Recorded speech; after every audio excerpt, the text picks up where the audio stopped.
उपस्थापित न होता है दुर्घटना हुए बेले बेले चालकों त्रुटि दुर्घटना हुए बेले बेले गाड़ी त्रुटि दुर्घटना हुए बंधुगण ये सब कथा को जब आधार करके देखा आज वास्तव में सड़क सुरक्षार समस्त नियम पालन करी मु ट्रैफिक नियम निशा सेवन करी गाड़ी चलाइबी नहीं केबे भी रास्तार विपरीत दिगरे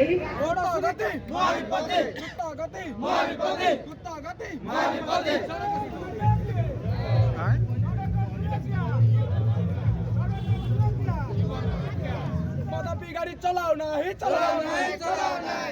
मदपी गाड़ी चलाओ नहीं मदपी गाड़ी चलाओ नहीं द्रुत गति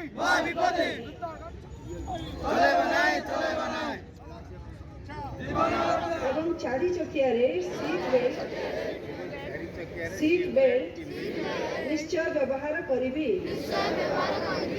सड़क दुर्घटनाग्रस्त को